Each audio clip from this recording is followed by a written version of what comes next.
하나님께서 이 주일에 우리에게 주시는 말씀은 요한복음 4장 1절부터 4절까지의 말씀입니다.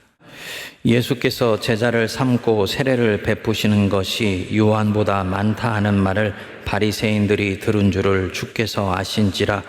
예수께서 친히 세례를 베푸신 것이 아니요 제자들이 베푼 것이라.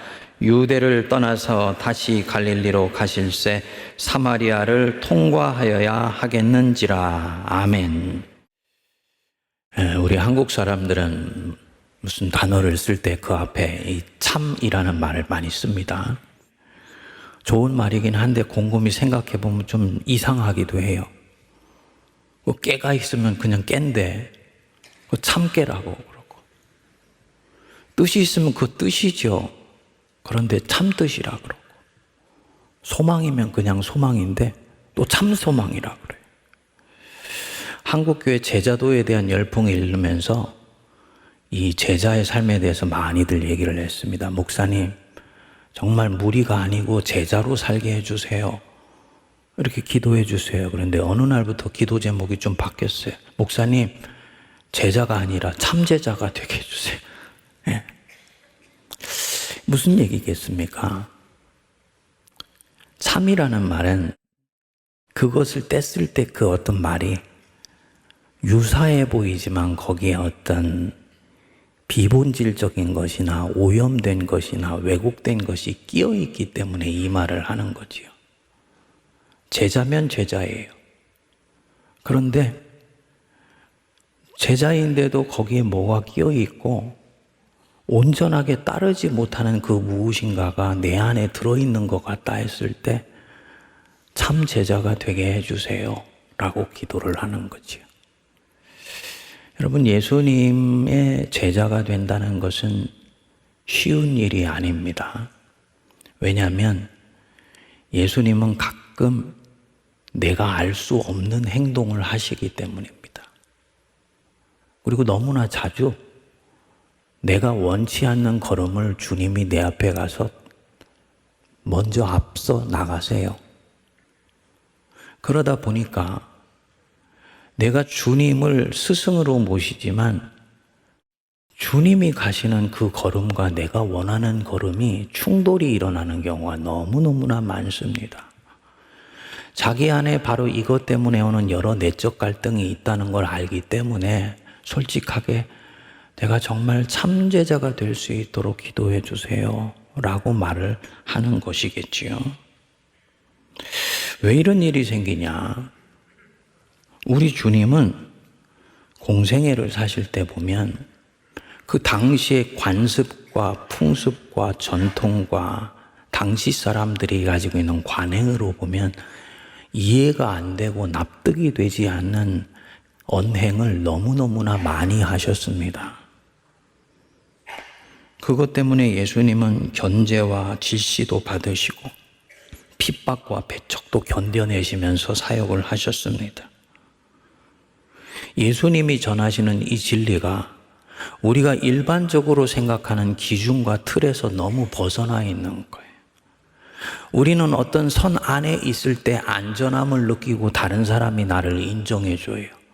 그런데 예수님은 이 정해놓은 기준선을 너무 자주 넘어가시는 겁니다. 그래서 사람들이 이 선을 넘어가는 예수님을 보고 손가락질하고 배척하기까지 한 거지요. 요한복음은 이를 일컬어서 빛이 어둠에 빛이 돼 어둠이 깨닫지 못하였다 라고 말씀을 합니다.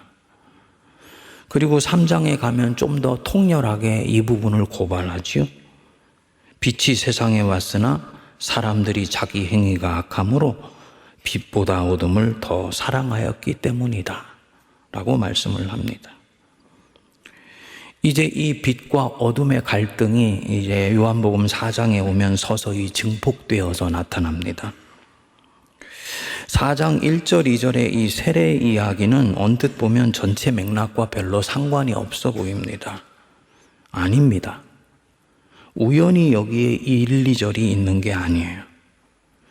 요한복음에서 단어나 구나 절이나 문단 그 어느 하나도 지나가듯이 그냥 거기에 있는 것은 없습니다. 이것 모든 것들은 요한복음의 대주제, 예수께서 하나님의 아들이심을 믿고 그로 말미암아 생명을 얻게 하려는 것이다. 이 주제를 직조해내는 아주 정교한 얼개들이에요. 예수님이 유대 땅 요단강에서 세례를 베푸실 때 사건이 있었지요. 3장 26절에 보시면 예수님이 세례를 베푸니 사람들이 다 그에게로 가는 겁니다. 그래서 결론으로 예수께서 제자를 삼고 세례를 베푸는 것이 요한보다 많아졌다라고 보고를 합니다. 그리고 이 사실을 바리새인들이 들은 것입니다. 어떻게 되었겠습니까? 안 그래도 세례 요한을 보면서 경계하고 심지어는 적대했었는데 바리새인들이 이 세례 요한보다도 이제는 예수님을 더 경계하고 적대하게 되었지요. 그래서 예수님은 자신들을 적대하는 이 바리새인들을 잠시 피해서 다시 갈릴리로 내려가시는 거예요. 그런데 4절에 보면은 아주 특이한 구절이 쓱 지나가듯이 묘사가 되어 있습니다. 유대를 떠나서 다시 갈릴리로 갔을새 사마리아를 통과하여야 하겠는지라. 사마리아를 통과해서 갈릴리로 들어가려고 하는 겁니다. 여러분, 이 걸음은 두 가지 이유에서 파격입니다. 첫 번째로는 이 유대에서 갈릴리로 가려면 중간에 사마리아 땅을 거쳐가게 되어 있는데 보통의 유대인들은 이 땅을 피해서 갈릴리로 들어가요. 이유가 있지요. 북이스라엘이 주전 722년에 아수르에서 멸망당하고 난 뒤에 아수르가 통치 정책의 일환으로 아수르인들을 이 사마리아에 이주시키는 정책을 써요. 그래서 아수르인들과 이스라엘 사람들 사이에 적극적인 통혼을 추진하게 되고 이 두 피가 섞여서 나온 사람들이 사마리아인들이에요. 그래서 이 유대인들은 사마리아인들이 이방인들과 피가 섞인 혼혈아라고 멸시하고 천대하고 심지어 저주까지 했습니다. 그렇기 때문에 할 수 있으면 이들과 섞이지 않으려고, 말도 건네지 않으려고 이 땅을 피해서 목적지로 가는 겁니다. 그런데 유대인이신 예수님은 이 사마리아를 거쳐서 갈릴리로 내려가신다는 거죠. 더 특이한 것이 있습니다. 요단강은 여러분들이 그 이스라엘 지리책을 보시면 나와 있지만은 북쪽 갈릴리 호수에서부터 흘러내린 물이 사해로 들어가까지 형성되는 강이 이 요단강이에요. 그리고 3장 부분에 보면은 예수님과 제자들은 요단강 동편에서 세례를 베풀고 세례 요한의 제자들은 서편에서 세례를 베풀었어요. 그러면 갈릴리로 들어가려면 그냥 요단강 따라서 북쪽으로 올라가면 갈릴리 입구니까 바로 그리로 들어가면 돼요. 근데 사마리아로 간다는 얘기는 동편에 계셨던 예수님이 굳이 요단강을 건너서 다시 사마리아로 갔다가 갈릴리로 올라가는 것입니다. 그 중간에 있는 사마리아를 가려고 작정을 하셨다는 뜻이죠. 그래서 요한복음은 4절을 이렇게 말씀하는 것입니다. 사마리아를 통과하여야 하겠는지라. NIV 성경으로 보면은 had to, 반드시 뭐뭐 했어야 했다 이렇게 나옵니다. 헬라어로는 에데이라는 조동사를 썼는데 반드시 뭐뭐 해야 한다라는 뜻입니다. 예수님이 무슨 외적 강제가 있어서 이런 것이 아니라면 여기에는 뜻이 있는 거죠. 어떤 분이 메시아고 그분이 진짜 그리스도이며 그분이 하나님의 아들이라면 그는 사마리아를 우회하지 않고 통과해서 들어가셔야 된다. 주님 자신 안에 있는 이 내적 열망, 이거 거부할 수 없기 때문에 그렇게 할 수밖에 없고 성부의 뜻에 순종하고자 그분이 메시아라면 그분은 이 사마리아 저주받은 땅으로 들어가실 수밖에 없는 분이다 이 뜻입니다. 예수님이 사마리아에 들어가는 것은 신탁이었다는 말입니다. 사마리아에는 당신이 만나야 되는 사람들이 있는 거예요. 길을 잃어버린 영혼들. 하나님을 어떻게 만나는지 알 수도 없고 가르쳐 주지도 않았고, 그렇기 때문에 그분을 찾고 싶어도 찾을 수가 없는 사람들. 다수의 사람들이 손살에 치고 증오하고 저주하기까지 하지만 하나님 앞에서는 이들은 길을 잃어버린 어린 양들이에요. 그래서 그분이 예수님이고 그분이 그리스도라면 그는 그 저주받은 땅을 들어가셔야 하는 겁니다. 지금 예수님이 당시에 이 문화와 전통이 그어놓은 경계선을 넘어가는 겁니다. 당시에 유대인들이 쳐놓은 높은 담을 사랑의 해머로 부수시고 그리를 뚫고 들어가시는 거예요. 여러분, 우리가 만일에 이때 예수님의 제자 중 한 사람이 되어서 주님하고 동행하고 있다. 그리고 나는 유대인이다. 그럼 지금 유대인인 내가 가지고 있는 이 선, 이거 넘어가시는 예수님 보고 무슨 생각이 들겠습니까? 내 문화와 전통과 가치관으로는 주님은 지금 넘어가시면 안 되는 선을 넘어가시는 거지요. 그 땅은 여태까지 내가 한 번도 더러운 땅이기 때문에 발을 들여본 적이 없어요. 그런데 나의 주님이 지금 그 땅으로 들어가시려고 하는 거예요. 내가 제자다. 참된 제자가 되길 원한다. 어떻게 하겠습니까? 그분과 함께 기꺼이 이 저주받은 땅 안으로 발을 들여 놓으시겠습니까? 아니면 경계선 밖에 머무르면서 어쩔 줄 모르고 당혹해 하겠습니까? 그 선을 넘어가려는 주님 손 붙들고 주님 도대체 지금 뭐 하시는 거예요? 하고 주님 팔을 낚아채서 내 쪽으로 당기려고 하시겠습니까? 솔직히 나는 어떤 존재인지 한번 떠올려 보십시오. 바로 이 지점에서 내가 진짜 누구인지 드러납니다.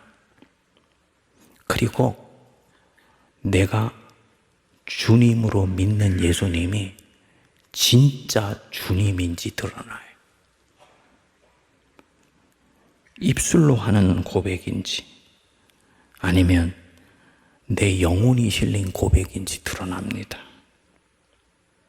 앞에 예수님이 니고데모에게 계신 말씀으로 보면 네가 물과 성령으로 거듭나지 아니하면 하나님 나라에 들어갈 수 없느니라.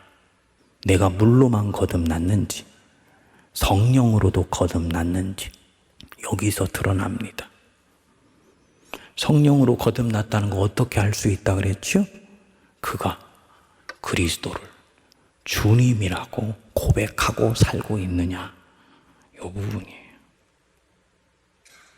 진정 그분을 주님으로 믿고 있다면 그는 주님이 가시는 곳에 자기 존재를 밀어 넣을 것입니다. 여태까지 내가 너무 불편했던 곳에 가셔도 나는 기꺼이 주님과 함께 그곳으로 따라가려고 하는 거예요. 하나님의 보내신 자를 믿는 자는 영생을 얻으리라. 이 요한복음에서 이 믿는다는 거는 머리로 믿는 게 아니에요. 의인은 오직 믿음으로 말미암아 살리라. 신약 성경에서 얘기하는 이 믿음은 지적 동의, 인격적 신뢰, 전적 헌신, 세 가지를 통합한 말입니다. 믿음은 예수님을 전적으로 신뢰하는 겁니다. 그렇게 이분이 가시는 곳이면 나도 가요. 이분이 시선이 머무는 곳이면 내 시선도 거기에 머물러요. 이분이 기뻐하시는 것 기뻐하고 이분이 슬퍼하시는 것 나도 슬퍼해요.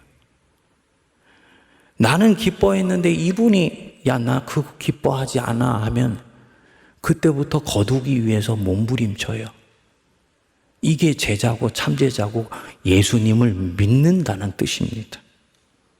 그러니까 이 믿음에는 이미 따름이 전제되어 있는 것입니다.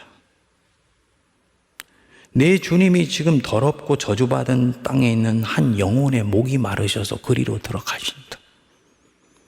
나는 이때까지 그 사람들 상종도 안 했는데 내 주님은 그들을 목이 타들어가도록 찾고 계신다. 나를 사랑하듯이 사랑하시고 계신다. 그분과 함께 선을 넘어갈 수 있느냐 없느냐, 여기서 내가 제자인지 아니면 그냥 예수님을 따르고가 말 것인가를 취사 선택하는지 드러나는 거죠. 우리 주님은 지금 그냥 사마리아로 들어가시는 게 아니에요. 때가 찼고 하나님의 나라가 가까웠으니 회개하고 복음을 믿어라. 주님은 이 걸음이 하나님 나라로 들어가는 걸음으로 보시는 거예요. 그래서 인간이 쳐놓은 온갖 장벽과 경계선과 철조망을 다 무너뜨리시고 하나님의 나라로 당신 존재를 밀어 넣으시는 것입니다. 어떻게 할 것이냐? 참 제자라면 그도 예수님 따라서 이 사마리아로 들어가지요.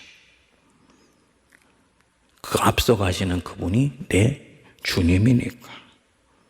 그리고 누가 뭐라고 해도 내가 이 주님 사랑하니까. 이 뭡니까? 오직 그리스도. 오직 그리스도. 이것 때문에 그분이 미워하시는 건 나도 미워하고요. 그분이 사랑하시는 걸 나도 사랑해요. 이것 때문에 다수파로 사는 안전함을 버리고 기꺼이 역사 속에 많은 제자들은 소수파가 됐습니다. 이것 때문에 핍박을 받게 됐습니다.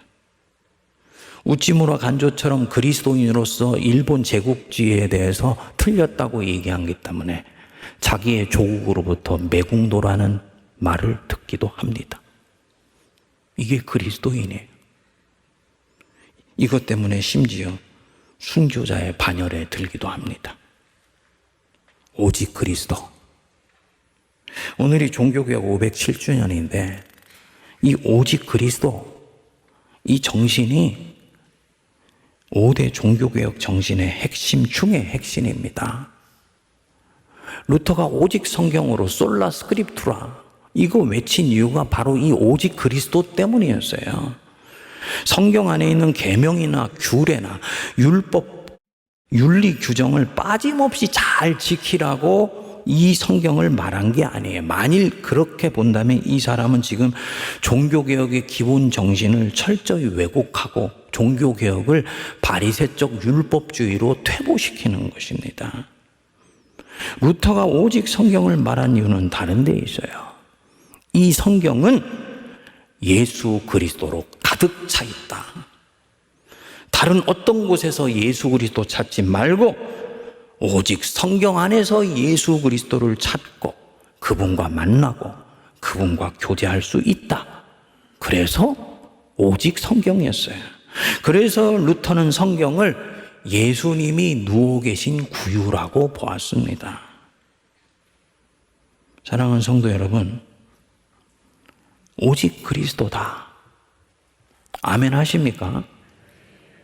그러면 나는 오직 그리스도 때문에 선을 넘어갈 수 있을까요? 사람들이 쳐놓은 선입견과 이념과 문화와 온갖 종류의 장벽을 넘어갈 수 있을까요? 그래서 주님이 계신 바로 그곳에 내 존재를 밀어넣을 수 있을까요? 그리스도가 나의 주님이기 때문에 여태까지 살아보지 않았던 삶도 기꺼이 선택할 수 있을까요? 내가 가지고 있었던 이념을 버리고 주님이 나에게 말씀하시는 것을 참된 이념이요 진리라고 생각하고 정말 살 수 있을까요? 요한복음은 어린아이도 읽을 수 있지만은 인생의 깊은 경륜을 가진 사람만이 깨달을 수 있다라고 얘기했던 이유가 바로 그거예요. 요한복음은요, 우리가 가지고 있는 이 진리 속에서 비슷해 보이거나 유사해 보이는 것 다 걷어내요. 그리고 진리이신 그분 한 분에 올인했을 때 네가 진짜 참 제자라고 보는 겁니다. 내가 길이요 진리요 생명이다. 나로 말미암지 않고는 아무도 아버지께로 갈 자가 없느니라. 묵상해 보면 엄청난 말씀이에요. 네 안에 예수 그리스도 그분 외에는 다른 어떤 것도 진리로 붙들고 있지 마. 그분이 예스라고 말하는 것만 네가 진리로 붙들어. 나 예수를 통하지 않고 예수를 길이요 진리요 생명이라고 생각하지 않으면 너 하나님의 나라에 아버지께로 갈 수가 없다. 굉장히 레디컬한 말씀이죠. 그래서 이게 만만치 않은 것입니다. 저는 예수님 믿고 나서 여러분들도 아시는 대로 제가 가지고 있었던 어줍지 않은 이념과 사상을 버렸어요. 왜냐? 예수님이 주님이니까. 예수님이 주님이기 때문에 내 문화와 가치관과 성향이 다르다고 판단하거나 정죄하면 안 됩니다. 내 가치관은 지키면서도 그 누군가와 관용적이고 포용적인 만남을 가질 수 있어야 됩니다. 그가 오직 그리스도를 실천하고 있는 것입니다. 내가 여태까지 옳다고 여겼던 건 예수님의 가르침과 충돌하고 있다. 주님이 먼저니까 기꺼이 내려놓을 수 있어야 됩니다. 스티븐 레비치키와 다니엘 지불렛이라고 두 하버드 대학교 정치학과 교수인데 2023년에 굉장히 중요한 책을 한 권 출판을 했습니다. 제목이 타이러니 오브 더 마이너리티라는 책이에요. 우리말로는 어떻게 극단적 소수가 다수를 지배하는가 라는 제목으로 출판됐는데 부제가 우리의 민주주의가 한계에 도달한 이유입니다. 이 두 정치학과 교수는 오늘날 미국의 민주주의는 심각한 위기에 봉착했다고 봅니다. 그 이유들을 여기에 구술해 놨는데 그 중에 가장 큰 이유 중에 하나가 수적으로는 극단적인 소수가 IT와 인터넷 정보를 통해서 진실을 왜곡하고 심지어는 조작하기도 한다는 거예요. 그래서 다수를 자신의 편에 끌어들이고 끊임없이 사람들을 내 편과 네 편으로 가른다는 거예요. 그래서 아군과 적군으로 이분법적으로 갈라놓고 극단적 소수가 다수의 힘을 긁어 모아서 자신들의 지배를 항구적으로 추구한다. 민주주의는 결국은 다수에 의한 지배인데 이 다수가 점점 허구가 되어 가고 있다는 것이죠. 읽으면서 이것은 미국만의 현상이 아니고 한국을 비롯한 전 세계적인 현상이 되어가고 있다고 느꼈습니다.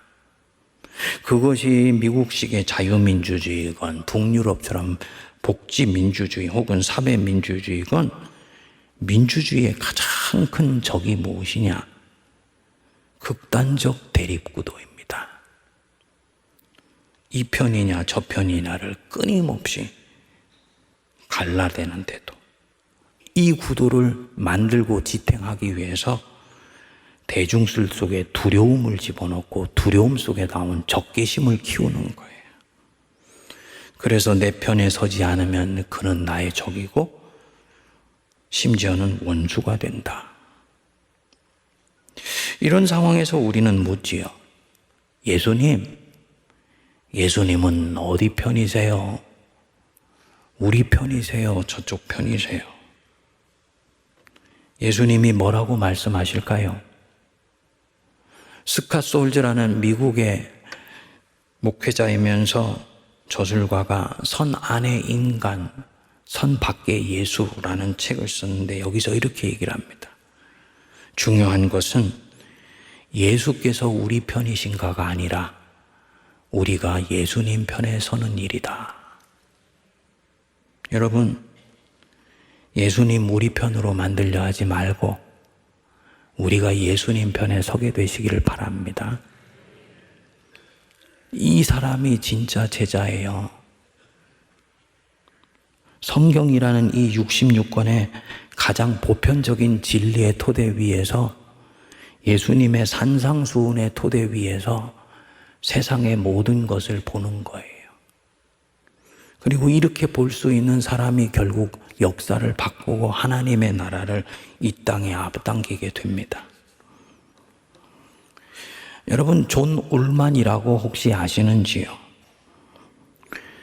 미국이 영국의 식민지였던 1720년부터 1772년까지 뉴저지에 살았던 퀘이커 교도입니다.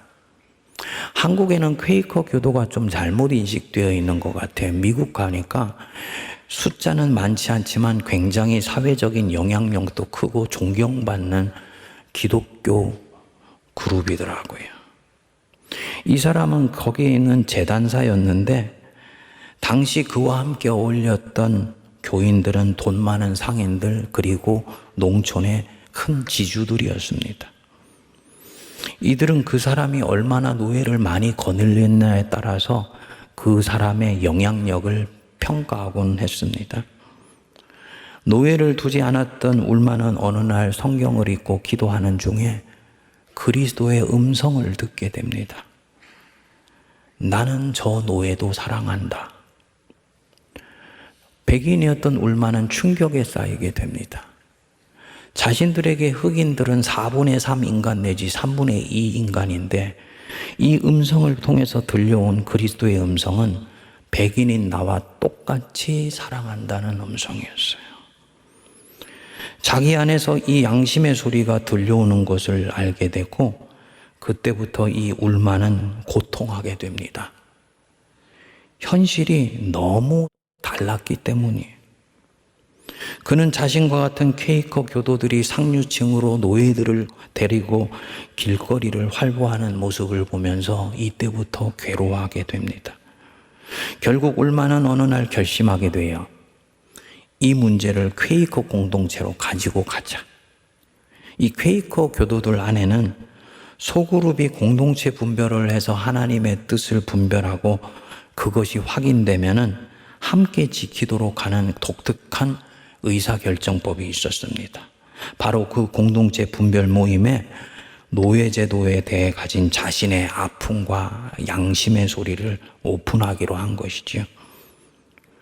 울만은 지역회합에서 노예 해방에 관한 자신의 의안을 내놓았는데 의견을 통일시킬 수가 없었습니다. 그럼에도 이 울만이 낙심하지 않고 오직 그리스도에 대한 충성심으로 신실하게 이 문제를 대하고 있는 것을 이 동료들이 알아차리게 되고 울만을 지지하게 됩니다. 그 뒤 20년 동안 울만은 이 미국 동부 연안을 방문하면서 자신이 들은 그리스도의 음성 그리고 미국의 현실 사이에 이 가슴 아픈 모순을 사람들에게 들려주기 시작합니다. 이렇게 해서 이 울만과 가족은 그리스도의 진실된 명령에 일관되게 반응하여서 증언하게 되죠. 그리고 이것 때문에 오는 많은 긴장을 기꺼이 감당하게 돼요. 무려 20년 동안을 끌어안았습니다. 결국 울만의 노력으로 해서 퀘이커 교도들은 미국 역사상 처음으로 노예를 해방시켜준 종교 공동체가 되었습니다. 남북전쟁, 노예 해방전쟁이 발발하기 벌써 80년 전에 일어난 일이에요. 결국 퀘이커는 1783년에 인간을 노예화하는 데서 오는 이 복합적인 악, 그리고 노예 산업이라는 이 정의롭지 못한 비즈니스 시정하라고 의회 탄원을 올리고 1827년에 미국의 노예들이 이미 노예가 해방되어 있는 카나다로 탈취를 하는데 흑인 지하철도라는 것을 만들어서 그들을 체계적으로 탈출하도록 돕는 역할을 합니다. 여러분, 이 울만이라는 사람은 당시로 보면은 그냥 그 울타리와 경계선 안에 살아도 하등 지장이 없는 사람이에요. 백인이고 부러울 것이 없는 재단사였고 좋은 친구들과 함께 그 그룹 안에서 잘 살고 있었어요. 근데 어느 날 기도하는 중에 그리스도의 음성이 자기의 양심을 따라서 치고 들어오신 거예요. 그리고 그 음성을 통해서 이 사람은 알아차리게 된 거지요. 나의 예수님은 내 울타리와 경계선을 넘어 이미 저쪽으로 가셨구나. 하나님의 나라를 향해 이분은 이미 한 걸음 내디셨구나. 그걸 알게 되었을 때 이 울만은 자기의 안전선을 기꺼이 포기하고 주님과 함께 선을 넘어가는 모험을 감행합니다. 예수 믿는 사람으로 사는 거, 오늘과 같은 이 물질 만능주의 사회와 이 다원 사회에서는 굉장히 위험스러운 일입니다. 그래서 우리는 인생에서 반복해서 이 유대와 사마리아의 경계선상에 서게 돼요. 이미 서 있으실 거예요. 그때 나는 어떻게 할 것인가? 주님과 함께 그 땅을 들어갈 제자도가 내 안에 준비되어 있는가? 아니면 여태까지처럼 또다시 주님만 홀로 그 땅에 보낼 것인가? 아니면 또다시 그리로 들어가시려는 주님 손 잡아 끌고 못 들어가게 매달릴 것인가? 머뭇거리는 나를 보면서 주님이 말씀하실 것입니다. 네가 진정 나를 주님으로 믿느냐? 그러면 이제는 나와 함께 이 경계선 넘어가자. 한국 사회는 온갖 종류의 경계선을 만들어 놓고 내 편과 네 편을 갈라요. 일일이 여러분들에게 열거하지 않아도 그 경계선은 무엇인지는 우리가 압니다. 근데 주님은요, 그것을 계속 넘어가세요.